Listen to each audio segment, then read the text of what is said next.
Friends, this is Akanksha Singh. Welcome you on YouTube channel way to JRF. आज हम discuss करेंगे TGT, PGT और GIC के लिए इम्पॉर्टेंट क्वेश्चंस। ठीक है, तो ये जो इम्पॉर्टेंट क्वेश्चन का हम जो रिवीजन कर रहे हैं ये बिल्कुल फाइनल रिवीजन है। इसमें हम टॉपिक वाइज रिवीजन कर रहे हैं। अभी न्यूट्रिशन का पोर्शन चल रहा है, तो कल इसकी एक वीडियो आ चुकी है, उसका फर्स्ट पार्ट आप ज़रूर देखिएगा, या सेकेंड पार्ट है। एग्ज़ाम तक हम सारा पूरा सिलेबस हम रिवीजन के थ्रू कवर करने वाले हैं, तो यहाँ से आपको बिल्कुल बेस्ट रिवीजन मिलेगा। इसके लिए वीडियो की अपडेट अगर आपको मिलती रहे, इसके लिए चैनल को सब्सक्राइब ज़रूर कर लीजिएगा एंड जो नोटिफिकेशन बेल है उसको भी प्रेस कर दीजिएगा। एंड टेलीग्राम चैनल का जो लिंक है वो डिस्क्रिप्शन में आपको मिल जाएगा, वहाँ से आप टेलीग्राम चैनल ज्वाइन कर लीजिए। वहाँ पे आपको सारे PDF मिल जाएंगे। एंड वीडियो अगर आपको अच्छी लगे तो लाइक एंड शेयर ज़रूर करिएगा। सो हम स्टार्ट करते हैं। pH 7, ये pH power of hydrogen, pH को हम बोलते हैं power of hydrogen. pH 7 indicate करती है दैट द सोल्यूशन और सब्सटेंसेज, कोई भी सोल्यूशन है या कोई भी सब्सटेंस है जिसकी pH अगर 7 है, तो pH 7 का मतलब क्या होता है। पहले तो हम देखते हैं pH जो है यहाँ 1 से रेंज करके 14 तक जाती है। 14 तक अगर जाएगी तो 7 इसका क्या हो गया, बिल्कुल मिड पॉइंट, न्यूट्रल पॉइंट। तो जो 7 pH है वो इंडिकेट करती है न्यूट्रल पॉइंट, बिल्कुल उदासीन। यहाँ पे ना ही एसिडिटी होती है ना ही बेसिक होता है बहुत ज़्यादा। जैसे जैसे pH कम होगी हम 1 की तरफ मूव करेंगे, लाइक 6, 5, 4, 3, 1 की तरफ, ये इतना ज़्यादा एसिडिक अम्लीय होता चला जाएगा। और जैसे जैसे हम 7 से 14 की तरफ मूव करेंगे, लाइक 8, 9, 10, ये उतना ही अल्कलीन और क्षारीय होता चला जाएगा। और जो pH 7 होती है ये बिल्कुल न्यूट्रल pH होती है, इसमें कोई भी एसिडिटी या बेसिक का कोई भी रिएक्शन नहीं होता है, ये बिल्कुल न्यूट्रल pH होती है। नेक्स्ट क्वेश्चन आता है, फफूंदी किस प्रकार का रोग फैलाता है। फफूंदी मीन्स फंगस, जो फंगस होता है वो किस टाइप का रोग फैलाता है। तो ऑप्शन क्या है, पेट संबंधी, नेत्र संबंधी, त्वचा संबंधी या कान संबंधी। तो जो फंगस है या फफूंदी है, जो जितनी भी स्किन से रिलेटेड एलर्जीज होती हैं, स्किन से रिलेटेड डिजीज़ होती हैं, तो उसको हम बोलते हैं फंगस इन्फेक्शन। जो स्किन में कभी कुछ रैशेस हो जाते हैं या कोई स्किन से रिलेटेड जो डिजीज़ होती है त्वचा संबंधी, उनको हम बोलते हैं फंगस से होती है। फंगस से ये डिजीज़ जो है फंगस से फैलती है, फफूंदी से फैलती हैं। तो ये होती है त्वचा संबंधी बीमारियां। त्वचा संबंधी रोग जो होते हैं वो फफूंदी से फैलते हैं या फंगस से फैलते हैं। एंड नेक्स्ट क्वेश्चन आता है, कार्बोहाइड्रेट के अत्यधिक सेवन का परिणाम क्या होता है। अगर बहुत ज़्यादा कार्बोहाइड्रेट को हम डाइट में ले रहे हैं तो उससे क्या होगा, कार्बोहाइड्रेट से क्या होता है, इसका जो बेसिक पार्ट होता है ग्लूकोज। अब ग्लूकोज जब ज़्यादा हो जाएगा तो ये कन्वर्ट होने लगता है किसमें, ग्लाइकोलिसिस में, जहाँ से क्या बनता है, यहाँ से मोटापा बढ़ेगा। अगर कार्बोहाइड्रेट हम डाइट में ज़्यादा ले रहे हैं, जितना हमारी रिक्वायरमेंट है हम रिक्वायरमेंट से ज़्यादा ले रहे हैं, तो वहाँ से बढ़ेगा मोटापा। रिकेट्स विटामिन डी की कमी से होता है, एनीमिया आयरन की कमी से होता है, कुष्ठ रोग ये स्किन डिजीजेज होती हैं। नेक्स्ट क्वेश्चन आता है, लैक्टेज एंजाइम एक जटिल मिल्क शुगर को, जो मिल्क शुगर होती है लैक्टोज, ठीक है, तो ये लैक्टोज जो है, तो लैक्टोज को, ये जो लैक्टेज एंजाइम है, ठीक है, ये लैक्टेज एंजाइम जो है वो लैक्टोज को किस में तोड़ता है, क्योंकि लैक्टोज तो ये डाइसैकेराइड है, ठीक है, 2 कंपाउंड से मिलके बना है लैक्टोज, तो ये हो गया डाइसैकेराइड। अब लैक्टोज को, जब ये लैक्टेज एंजाइम है ये लैक्टोज पे काम करता है, तो लैक्टोज को कौन से सिंपलर फॉर्म में ब्रेक करता है। और ये लैक्टोज जो है नेचुरली मिल्क शुगर है, सिर्फ मिल्क में ही प्रेजेंट होता है ये लैक्टोज। तो ये जब ब्रेक डाउन होता है तो सिंपलर फॉर्म में, तो किस में ब्रेक होता है, जब लैक्टोज ब्रेक होता है तो ग्लूकोज और गैलेक्टोज में ब्रेक होता है, ठीक है। ग्लूकोज और गैलेक्टोज में जब ब्रेक होता है तो ये होता है लैक्टोज। या फिर जब हम बोलेंगे कि ग्लूकोज और गैलेक्टोज जब एक साथ मिलते हैं तब क्या बनता है, तब बनता है लैक्टोज। तो इनको रिवर्स करके भी पूछ सकता है कि जब लैक्टोज जो है जब ब्रेक होता है सिंपलर फॉर्म में तो ग्लूकोज और गैलेक्टोज में टूटता है, बट अगर जब ग्लूकोज और गैलेक्टोज एक साथ मिलेंगे तब क्या बनेगा, तब बनेगा लैक्टोज। फिर नेक्स्ट क्वेश्चन आता है, स्टार्च क्या है। स्टार्च क्या है, तो स्टार्च जो है ये पॉलीसैकेराइड है। तो डाइसैकेराइड हमने अभी बात की, लैक्टोज जो है वो डाइसैकेराइड है, ग्लूकोज एंड गैलेक्टोज हैं ये मोनोसैकेराइड है, और जो स्टार्च है ये पॉलीसैकेराइड है। और स्टार्च का जो मेन स्टोरेज फॉर्म है, स्टार्च किस में प्रेजेंट होता है, तो ये मेनली प्लांट में स्टोर होता है, ठीक है। तो जो स्टार्च है वो प्लांट में ही मिलेगा और ये पॉलीसैकेराइड होता है। नेक्स्ट क्वेश्चन आता है घरेलू शर्करा के लिए वैज्ञानिक नाम क्या है। जो घर में जो हम ये शुगर यूज़ करते हैं उसको टेबल शुगर भी बोलते हैं, बट इसका केमिकल नेम क्या है, केमिकली इसको हम क्या बोलते हैं, तो उसको हम बोलते हैं सुक्रोज। और टेबल शुगर हम इसको डोमेस्टिकली मीन्स घर के लिए हम उसको ऐसे ही डोमेस्टिक शुगर भी बोलते हैं। घरेलू शर्करा इसको हम सुक्रोज भी बोलते हैं, डोमेस्टिक शुगर भी बोलते हैं। नेक्स्ट क्वेश्चन आता है स्टार्च जो है साधारण रूप में टूटता है। स्टार्च मतलब कार्बोहाइड्रेट। तो ये सबसे इसका ब्रेकडाउन बिल्कुल लास्ट में इसका ब्रेकडाउन कहाँ होता है, तो कार्बोहाइड्रेट का हमने पढ़ा है कि माउथ से इसका डाइजेशन होना स्टार्ट हो जाता है, बट माउथ में ये पूरी तरह से डाइजेस्ट नहीं होता है। तो ये सबसे ज़्यादा डाइजेस्ट कहाँ पे होता है, तो ये लास्ट में डाइजेस्ट होता है जाके स्मॉल इंटेस्टाइन में। जो भी फूड हम ले रहे हैं in the form of carbohydrate, protein और एनीथिंग, तो कार्बोहाइड्रेट का डाइजेशन माउथ से ही स्टार्ट हो जाता है। बट हम जब बात करते हैं कि डाइजेशन बिल्कुल फिनिश कहाँ पे हो रहा है, ख़त्म कहाँ पे हो रहा है, तो वो होता है छोटी आंत, स्मॉल इंटेस्टाइन में फूड जाके बिल्कुल कम्प्लीटली डाइजेस्ट होता है। मीन्स कार्बोहाइड्रेट ग्लूकोज में ब्रेक हो जाता है, प्रोटीन जो है वो एमिनो एसिड में ब्रेक हो जाता है। ये स्मॉल इंटेस्टाइन में जाके सारे न्यूट्रिएंट्स जो हैं हमारी बॉडी में एब्जॉर्ब होते हैं। नेक्स्ट, तो स्टार्च का साधारण रूप में ब्रेकडाउन कहाँ होता है, वो छोटी आंत में होता है। नेक्स्ट क्वेश्चन आता है the most concentrated source of energy in food is. अगर हम फूड में बात करते हैं, जब हम फूड की बात करते हैं मीन्स बैलेंस डाइट की बात करते हैं। अब यहाँ पे अगर हम एग्ज़ाम में क्वेश्चन आता है कि फूड मीन्स बैलेंस डाइट, और उस डाइट में सबसे ज़्यादा कंसनट्रेटेड सोर्स ऑफ एनर्जी का क्या होता है, तो फूड में क्या होता है 60 to 65% कार्बोहाइड्रेट होता है। तो सबसे ज़्यादा एनर्जी यहीं से आ रही है। तो कार्बोहाइड्रेट जो होता है डाइट में एक कंसनट्रेटेड सोर्स ऑफ एनर्जी होता है। तो यहाँ से एक क्वेश्चन बनता है आपके लिए, वो क्वेश्चन ये है कि अगर हम 10 ग्राम ऑफ कार्बोहाइड्रेट ले रहे हैं, ठीक है, 4 ग्राम ऑफ फैट ले रहे हैं और 3 ग्राम ऑफ प्रोटीन ले रहे हैं, ये सभी इनका अमाउंट जो है वो ग्राम में है, तो टोटल कितनी कैलोरी हमको यहाँ से मिलेगी ये आपको बताना है। कि 10 ग्राम कार्बोहाइड्रेट है, 4 ग्राम फैट है, 3 ग्राम प्रोटीन है, तो यहाँ से टोटल कितनी कैलोरी हमको मिलेगी ये आपको कमेंट सेक्शन में आंसर करके बताना है। सो नेक्स्ट क्वेश्चन आता है प्रोटीन मुख्यतः इनमें से किस रूप में अवशोषित किए जाते हैं। तो प्रोटीन ये है जो कॉम्प्लेक्स फॉर्म है, इसका जब जो भी चीज़ हमारी बॉडी में अब्जॉर्ब हो रही है वो सिंपलर फॉर्म में जाके टूटती है, उसके बाद एब्जॉर्ब होती है। तो प्रोटीन जो है ये एमिनो एसिड के फॉर्म में हमारी बॉडी में अवशोषित होते हैं या एब्जॉर्ब होते हैं। तो ये एमिनो एसिड क्या है, ये प्रोटीन का सिंपलर फॉर्म है। तो और इसको प्रोटीन की बेसिक यूनिट की अगर बात करें कि प्रोटीन की बेसिक यूनिट क्या है, तो वो होता है एमिनो एसिड। जब कई सारे एमिनो एसिड मिलते हैं तब बनता है प्रोटीन। नेक्स्ट क्वेश्चन आता है निम्न में से अपूर्ण प्रोटीन कौन सा है। अपूर्ण मीन्स ऐसा प्रोटीन जिसमें सारे इसेंशियल एमिनो एसिड्स नहीं होते हैं, उसको हम बोलते हैं अपूर्ण प्रोटीन। एक होता है कंप्लीट प्रोटीन जिसमें 10 के 10 एसेंशियल एमिनो एसिड प्रेजेंट होते हैं, और उसके बाद आते हैं कुछ प्रोटीन जिनमें 1-2 एमिनो एसिड कम होते हैं, ठीक है। उसके बाद आते हैं अपूर्ण प्रोटीन जिनमें एसेंशियल एमिनो एसिड होते नहीं हैं, बहुत कम अमाउंट में होते हैं, तो वो हो जाएगी जिलेटिन प्रोटीन। जिलेटिन प्रोटीन है, इसमें एसेंशियल एमिनो एसिड्स नहीं होते हैं क्योंकि एग प्रोटीन अंडा की प्रोटीन है, इसको हम हाई वैल्यू प्रोटीन मानते हैं। उसके बाद चावल की प्रोटीन है, दाल की प्रोटीन है, ये सभी अच्छे अमाउंट ऑफ प्रोटीन में आते हैं क्योंकि इनमें एसेंशियल एमिनो एसिड प्रेजेंट होते हैं।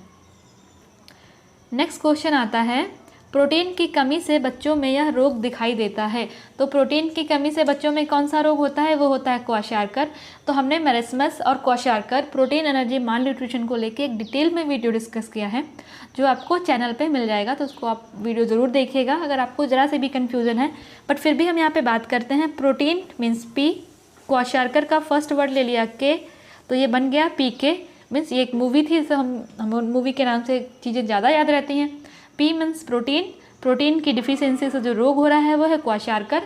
तो प्रोटीन की डिफिशियंसी से जो रोग होता है उसको हम बोलते हैं क्वाशार्कर। उसके बाद आता है कैलोरी सी, उसकी डिफिशियंसी से कौन सा रोग होता है, मेरास्मस एम, तो सीएम बन गया। तो कैलोरी की डिफिशियंसी से जो रोग हो रहा है वो है मेरास्मस। नेक्स्ट क्वेश्चन आता है दालों में किस एमिनो एसिड का अभाव होता है। तो यहाँ पे भी हम देखो दाल मीन्स पल्सेस, ठीक है। इनमें कौन से अमीनो एसिड का अभाव होता है, तो ये होता है मेथियोनिन। बट जब हम चीज़ें याद करते हैं तब उनके हम पॉजिटिव फैक्ट्स याद करते हैं। पल्सेस में कौन सा अमीनो एसिड पाया जाता है, तो पल्सेस में लाइसिन पाया जाता है। अब सीरियल्स को हम बोलते हैं, सीरियल्स में कौन सा पाया जाता है, तो मेथियोनिन पाया जाता है। तो यहाँ से PL मीन्स पल्सेस में लाइसिन पाया जाता है, CM सीरियल्स में मेथियोनिन पाया जाता है। अब हमें ये पॉजिटिव फैक्ट्स हमें याद है कि पल्सेस में लाइसिन पाया जाता है, सीरियल्स में मेथियोनिन पाया जाता है। अब यहाँ पे बोला क्या है कि दालों में कौन सा अमीनो एसिड नहीं पाया जाता है, तो नहीं पाया जाता है, कौन सा नहीं पाया जाता है, तो मेथियोनिन नहीं पाया जाता है। नेक्स्ट क्वेश्चन हम बात करते हैं, वसा के पाचन के लिए कौन सा एंजाइम आवश्यक है। वसा फैट के पाचन के लिए कौन सा एंजाइम आवश्यक है, तो वो है लाइपेज। लाइपेज जो है फैट के डाइजेशन में हेल्प करता है। नेक्स्ट क्वेश्चन आता है, रेशेदार खाद्य पदार्थ आवश्यक हैं। रेशेदार खाद्य पदार्थ मीन्स जो डाइटरी फाइबर्स होते हैं, ये फाइबर होते हैं जो हमारे डाइट में, वो क्यों आवश्यक होते हैं, तो वो आवश्यक होते हैं सही पाचन के लिए। और साथ ही साथ अगर हम हाई फाइबर डाइट ले रहे हैं तो हमारे जो ब्लड में ग्लूकोज लेवल है उसको मेंटेन करके रखेगा। तो इससे और डाइटरी फाइबर्स की बहुत सारी और भी मीन्स बेनिफिट्स होते हैं, बट हमें यहाँ पे क्या बात करनी है, जो हाई फाइबर डाइट होती है, रेशेदार खाद्य पदार्थ होते हैं, वो सही पाचन के लिए आवश्यक होते हैं। तो नेक्स्ट क्वेश्चन आता है, पित्त आवश्यक होते हैं। पित्त क्या होता है, बाइल जूस। तो बाइल जूस क्यों आवश्यक होते हैं, ये बाइल जूस जो होते हैं, जो हमारी बॉडी में जो फैट होता है, इनको छोटे छोटे टुकड़ों में ब्रेक डाउन करते हैं। मीन्स जो कॉम्प्लेक्स फैट आता है इसको छोटे छोटे टुकड़ों में ब्रेक करते हैं, इसीलिए बाइल जूस की आवश्यकता होती है। तो वसा के पाचन के लिए ये बाइल जूस की आवश्यकता होती है, क्योंकि जब तक बाइल जूस नहीं होगा तब तक इस पर लाइपेज जो है वो एक्टिवेट नहीं होगा। बाइल जूस जो है फैट को थोड़ा सा ब्रेक डाउन करता है, जब फैट ब्रेक डाउन हो जाता है तब इस पे आके लाइपेज एंजाइम अपना वर्क करता है। नेक्स्ट क्वेश्चन आता है, ड्यूडेनम में कैल्शियम के अवशोषण का प्रसार होता है। ड्यूडेनम कहाँ होता है, स्मॉल इंटेस्टाइन में, और यहाँ पे कैल्शियम का एब्जॉर्प्शन हो रहा है। तो हमने पढ़ा क्या है, जहाँ पे कैल्शियम होगा वहाँ पे विटामिन डी जरूर होगा। तो यहाँ पे बात की क्या किया है कि कैल्शियम का एब्जॉर्प्शन, अगर कैल्शियम का एब्जॉर्प्शन होगा तो किसकी हेल्प से होगा, तो विटामिन डी की हेल्प से होगा। बट ये विटामिन डी हमारी बॉडी में होता है, होता कहाँ से है, जो हमारी स्किन है इसमें इर्गेस्टेरॉल कौन सा है, ये इनएक्टिव फॉर्म में विटामिन डी का जो इनएक्टिव फॉर्म है, मीन्स एक्टिव नहीं है, ये हमारी स्किन में प्रेजेंट होता है। और जब इस पर यूवी रेज पड़ती हैं, जो सनलाइट आती है, क्योंकि हम बोलते हैं ना जब हमारी बॉडी सनलाइट के कांटेक्ट में जाती है तो विटामिन डी बनती है। तो ये विटामिन डी बनती कैसे है, ये जो इर्गेस्टेरॉल है ये हमारी स्किन में प्रेजेंट होता है। जब इस पर ये सनलाइट पड़ती है, यूवी रेज पड़ती हैं, तो ये विटामिन डी में कन्वर्ट हो जाती है, जिससे हमारी बॉडी में विटामिन डी का ये एक्टिव फॉर्म में कन्वर्ट हो जाती है। अब ये जब एक्टिव फॉर्म में कन्वर्ट हो जाती है तो ये जो है कैल्शियम के एब्जॉर्प्शन में हेल्प करती है। तो ये पूरा प्रोसेस है विटामिन डी का।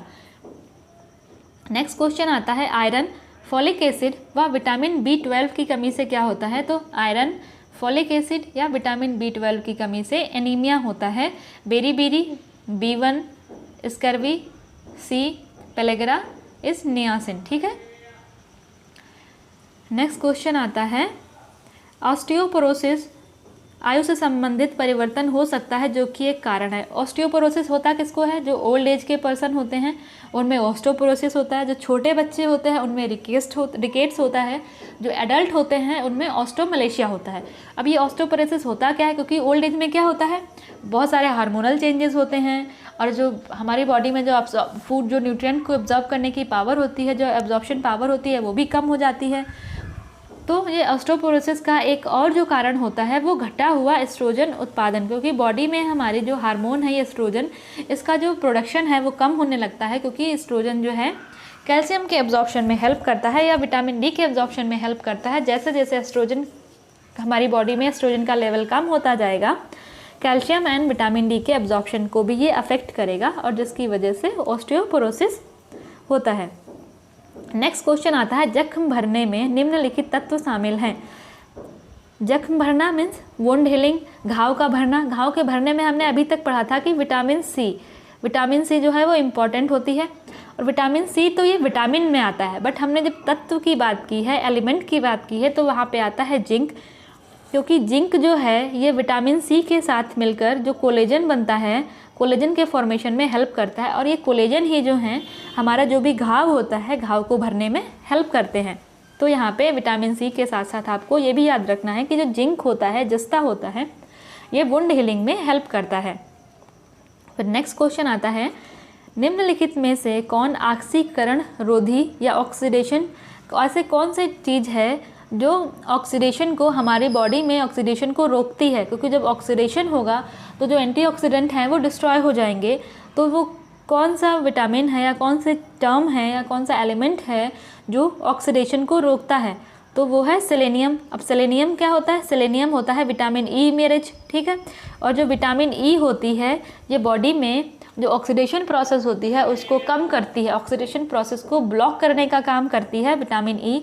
तो यहाँ पे विटामिन ई डायरेक्ट दिया नहीं है, तो विटामिन ई रिच क्या होता है? सेलेनियम। सेलेनियम जो है वो विटामिन ई रिच फूड होते हैं जो कि एंटीऑक्सीडेंट का काम एंटीऑक्सीडेशन का काम करते हैं। नेक्स्ट क्वेश्चन आता है, मनुष्य के उत्तम स्वास्थ्य के लिए आवश्यक खनिज लवणों की संख्या है। देखो हमने यहाँ पे बात की है खनिज लवण की, मिनरल्स की हम बात कर रहे हैं। तो मिनरल जो होते हैं वो 24 होते हैं, बट यही अगर हम एमिनो एसिड की बात करते हैं तो एमिनो एसिड जो है, amino acid 20 amino acid required होते हैं, 10 एसेंशियल, 10 नॉन एसेंशियल। और ये हम खनिज लवण की बात करते हैं, मिनरल्स की बात करते हैं, तो ये मिनरल हो जाते हैं 24 मिनरल। नेक्स्ट क्वेश्चन आता है, हृदय की धड़कन नियंत्रित करने के लिए कौन सा खनिज आवश्यक है? तो पहले तो यहाँ पे ये कई बार जो आयोग ने क्वेश्चन पूछा है तो एक बार उसने सोडियम को सही किया है, एक बार पोटेशियम को सही किया है। ये थोड़ा सा कॉन्ट्रडिक्टरी क्वेश्चन है, बट फिर भी अगर ये क्वेश्चन आता है तो सोडियम जो है ज़्यादा अप्रोप्रिएट आंसर है। क्योंकि हम जब भी बात करते हैं कोई हाई ब्लड पेशेंट की पर्सन की, या फिर ऐसा पर्सन जिसको हार्ट से रिलेटेड प्रॉब्लम है, तो उसको हम क्या बोलते हैं कि हमें लो सोडियम डाइट देनी है, क्योंकि सोडियम जो है उस पर अफेक्ट कर रहा है। सोडियम जो हमारी जो सेल हैं, एक्स्ट्रा सेलुलर फ्लूइड जो होता है उसमें सोडियम प्रेजेंट होता है, जो हमारी सेल की एक्टिविटीज़ को कंट्रोल करता है। तो जो हमारा हार्ट रेट को अगर कंट्रोल करना है, मीन्स हार्ट रेट को कम रखना है, उसको बढ़ने नहीं देना है, तो पहले हम देंगे सोडियम। अगर सोडियम ऑप्शन में नहीं है तब हम जाएंगे पोटेशियम के लिए, बट अगर सोडियम ऑप्शन में है then will go with potassium sodium. But ऐसा क्वेश्चन ऐसे आना तो नहीं चाहिए आयोग में, बट एक बार 2010 में पूछा है टीजीटी में, तो sodium is more better option. Next question आता है, एंडेमिक घेंगा मीन्स एंडेमिक ग्वाइटर निम्न में से किस क्षेत्र में अधिक पाया जाता है? तो पहले तो हमें देखना है कि एंडेमिक और पैंडेमिक। पैंडेमिक मीन्स जिससे पूरा देश प्रभावित होता है उसको हम बोलते हैं पैंडेमिक। जैसे अभी कोविड है तो इससे पूरा हर एक कंट्री प्रभावित है, पूरा देश प्रभावित है, तो वो हो गया पैंडेमिक। एंडेमिक मीन्स एक स्पेसिफिक एरिया के लोग जहाँ से जिस चीज़ से प्रभावित हों, कहीं कहीं कुछ ऐसे स्पेसिफिक एरिया हैं जैसे, तो वहाँ पे कोई स्पेसिफिक डिजीज़ होती है तो उनको हम बोलते हैं एंडेमिक। जैसे पहाड़ी क्षेत्रों में ग्वाइटर होता है तो उसको हम बोलेंगे एंडेमिक ग्वाइटर, तो ये मेनली पहाड़ी क्षेत्रों में होता है। नेक्स्ट क्वेश्चन आता है, एस प्रतिशत खाद्य नमूनों में कहलाता है। एस प्रतिशत मीन्स एस कंटेंट। तो एस कंटेंट मतलब किस में होता है ये?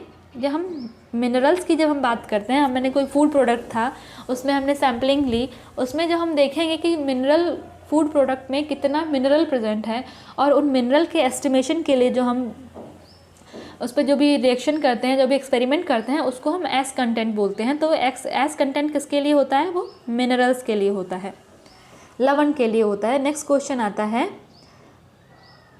जल प्रदूषण निवारण एवं नियंत्रण हेतु भारत सरकार ने जल प्रदूषण निवारण एवं नियंत्रक अधिनियम प्रभावी किया था। तो 1974 में ये आया था। इसके लिए तो सीधे सीधे आपको ये ईयर याद करने पड़ेंगे। तो जो इसमें सिंपल सी बात है कि जो वाटर पोल्यूशन है उसको कंट्रोल करने के लिए जो सबसे पहला एक्ट आया था वो 1974 में आया था। फिर नेक्स्ट क्वेश्चन आता है, घरेलू स्तर पर जल को शुद्ध करने की उपयुक्त विधि क्या है? घरेलू स्तर पर तो वो है उबालना। बाकी उबालना, आसवन करना, अवक्षेपण करना, क्लोरीनेशन, ये सभी लगभग जो हैं ये सभी चीज़ें हैं जल को शुद्ध करने के लिए यूज़ होती हैं। बट उबालना अगर हम होम लेवल पे बात करते हैं, घर के स्तर पर बात करते हैं, तो उसके लिए उबालना सबसे बेहतर है, सबसे बेस्ट है उबालना। नेक्स्ट क्वेश्चन आता है, मोनोसोडियम ग्लूटामेट निम्न में से किसका रासायनिक नेम है? तो जो मोनोसोडियम ग्लूटामेट है MSG MSG मोनोसोडियम ग्लूटामेट, इसको अजीनोमोटो को बोलते हैं। मोनोसोडियम ग्लूटामेट एक तरह का ये सॉल्ट होता है, ठीक है। एंड अगर वीडियो आपको अच्छी लगे तो लाइक एंड शेयर ज़रूर कर दीजिएगा। एंड जो आपके लिए क्वेश्चन था वो ये था कि जो 10 ग्राम कार्बोहाइड्रेट है, उसके बाद 4 ग्राम फैट है एंड 3 ग्राम प्रोटीन है, ये तीनों कंटेंट जो है ग्राम में हैं, तो इससे टोटल कितनी कैलोरी मिलेगी। तो ये आपको टोटल कैलोरी कितनी मिलेगी ये कैलकुलेट करके आपको इसका आंसर देना है कमेंट सेक्शन में कि 10 ग्राम कार्बोहाइड्रेट है, 4 ग्राम फैट है, 3 ग्राम प्रोटीन है, इस टोटल को मिला के कितनी कैलोरी मिलेगी वो आपको कमेंट सेक्शन में बताना है। एंड वीडियो अगर अच्छी लगे तो लाइक एंड शेयर ज़रूर कर दीजिएगा। जल की कठोरता किस उपस्थिति के कारण होती है? जल की कठोरता मीन्स हार्डनेस ऑफ वाटर। तो कैल्शियम सॉल्ट, कैल्शियम के साथ साथ मैग्नीशियम के salt and calcium and magnesium bicarbonates, ये सभी जो हैं वो जल की वाटर की हार्डनेस के लिए मतलब रिजल्ट होता है कि कैल्शियम सॉल्ट प्रेजेंट है, मैग्नीशियम सॉल्ट प्रेजेंट है, ये सब जल की कठोरता को, इनके कारण जल की कठोरता होती है। नेक्स्ट क्वेश्चन आता है, पानी के स्टरलाइजेशन के लिए प्रयुक्त करते हैं। हमने अभी बात की कि आसवन विधि, बॉइलिंग विधि, ये सब, उनके साथ साथ क्लोरीन का यूज़ करते हैं, ब्लीचिंग का भी यूज़ करते हैं, और सोडा और साइट्रिक एसिड, ये सभी चीज़ें वाटर को स्टरलाइज करने के लिए मीन्स वाटर को प्यूरिफाई करने के लिए, उसमें जो भी इम्प्योरिटीज़ प्रेजेंट हैं उनको हटाने के लिए ये सभी मेथड भी यूज़ किए जाते हैं। जैसे क्लोरीन हो गया, ब्लीचिंग हो गया, सोडा और साइट्रिक एसिड हो गया, ये सभी मेथड भी यूज़ किए जाते हैं पानी के स्टरलाइजेशन के लिए, पानी को साफ़ करने के लिए, शुद्धिकरण के लिए। नेक्स्ट क्वेश्चन आता है, वे अपमार्जक जो जल को प्रदूषित करने का काम करते हैं। तो हमने अभी पढ़ा कि जो क्लोरीन है, फिटकरी है, ये वाटर को क्लीनिंग के लिए यूज़ होते हैं, फॉर क्लीनिंग। तो बचा क्या? जो अमोनिया हैं और साइनाइड्स हैं, ये टॉक्सिन्स हैं जो पानी को प्रदूषित करते हैं या पानी को पॉल्यूटेंट करते हैं। तो एज अ पॉल्यूटेंट अमोनिया और साइनाइड जो है वाटर को पॉल्यूट करते हैं। तो ये इसका करेक्ट आंसर हो जाएगा, अमोनिया और साइनाइड। नेक्स्ट क्वेश्चन की हम बात करते हैं। तो ORS घोल जल के प्रति लीटर में साधारण नमक, सोडा बाइकार्बोनेट और पोटेशियम क्लोराइड की क्रमशः कितनी मात्राएं होती हैं? अगर 1 लीटर वाटर है तो उसमें 3.5 जो है ये साधारण नमक होगा, उसके बाद 2.5 सोडा बाइकार्बोनेट होगा और 1.5 पोटेशियम क्लोराइड होगा। तो ये इसका करेक्ट रेशियो है। नेक्स्ट क्वेश्चन आता है, खाद्य प्रक्रमण जिसमें अनाज का स्टार्च चीनी में परिवर्तित होता है। अनाज का स्टार्च मीन्स स्टार्च जो चेंज होता है चीनी में, किस में चेंज हो रहा है? चीनी में, तो इसको बोलते हैं माल्टिंग। सिंपल सा जो सीरियल्स में जो स्टार्च का चेंज होता है वो चेंज होता है माल्टोज, जो कि सिंपल शुगर होती है, और इसको हम बोलते हैं माल्ट करना मीन्स माल्टिंग। सीरियल्स में जब माल्टिंग करते हैं तो स्टार्च जो है वो माल्टोज में या फिर चीनी में कन्वर्ट हो जाता है, ये इसको बोलते हैं माल्ट करना, माल्टिंग। नेक्स्ट क्वेश्चन आता है, काली चाय के उत्पादन की क्रिया का एक महत्वपूर्ण चरण क्या है? जो ब्लैक टी है, ठीक है, एक तो होती है ब्लैक टी, एक होती है ग्रीन टी। तो इन दोनों में दोनों एक ही प्रोसेस से बनती हैं, बट इनमें सिर्फ एक स्टेप होता है वो डिफरेंट होता है, वो की होता है खमीरीकरण, फर्मेंटेशन। जो ब्लैक टी होती है उसमें फर्मेंटेशन करते हैं, बट जो ग्रीन टी बनती है उसमें फर्मेंटेशन नहीं करते हैं, और इसी फर्मेंटेशन की वजह से जो टी है इसमें ब्लैक कलर आता है और उसको बोलते हैं ब्लैक टी। और जो ग्रीन टी होती है उसमें फर्मेंटेशन नहीं करते हैं, इसकी वजह से वो उसका कलर ग्रीन रहता है।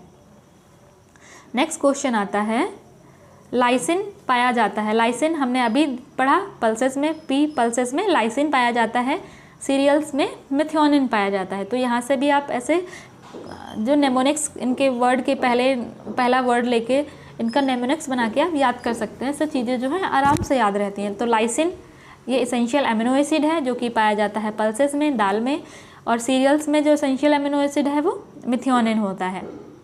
नेक्स्ट की हम बात करते हैं। नेक्स्ट क्वेश्चन क्या है, ताज़े फल तथा सब्जियां आहार में सम्मिलित किए जाते हैं। जो ताज़े फल और सब्जियां ये आहार में क्यों सम्मिलित किए जाते हैं? ऑप्शन है शरीर निर्माणक आहार के रूप में, ऊर्जा देने वाले आहार के रूप में, या सुरक्षात्मक आहार के रूप में, इनमें से कोई नहीं।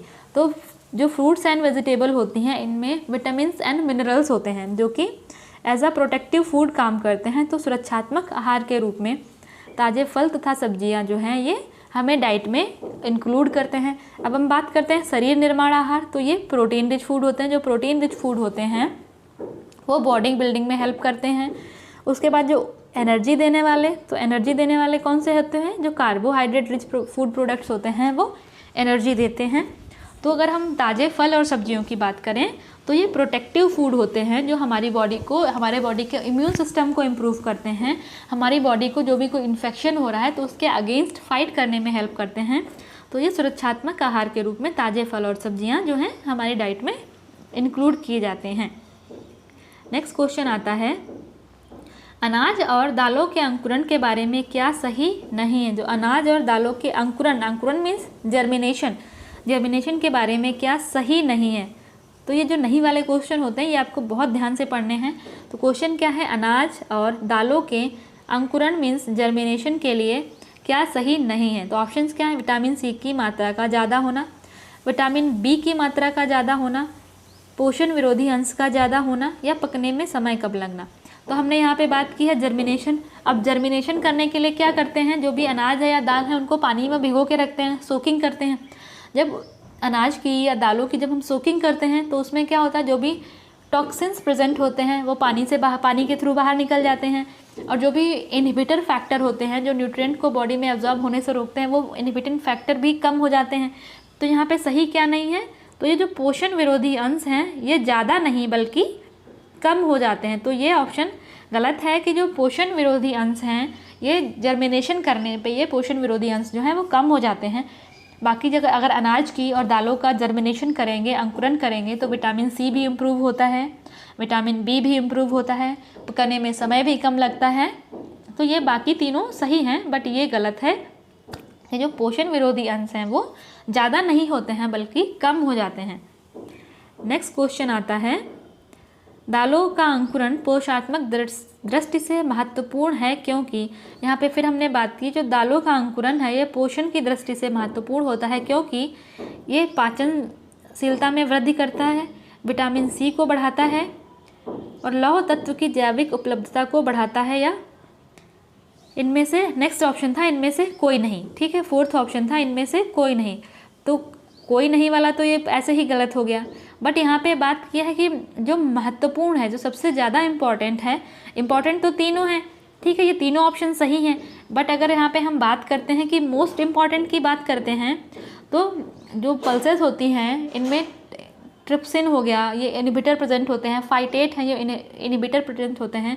जब दालों में जर्मिनेशन होता है तो ये फाइटेट जो है, फाइटेट कम होता है, फाइटेट का अमाउंट कम होने लगता है। जब फाइटेट का अमाउंट कम होता है तो आयरन की अवेलेबिलिटी बढ़ने लगती है। तो ये सबसे ज़्यादा इम्पॉर्टेंट है कि जब दालों का अंकुरण करते हैं या जर्मिनेशन करते हैं तो फाइटेट जो है वो कम होने लगता है। जब फाइटेट कम होता है तो आयरन की अवेलेबिलिटी, जो बायो अवेलेबिलिटी है वो बढ़ने लगती है।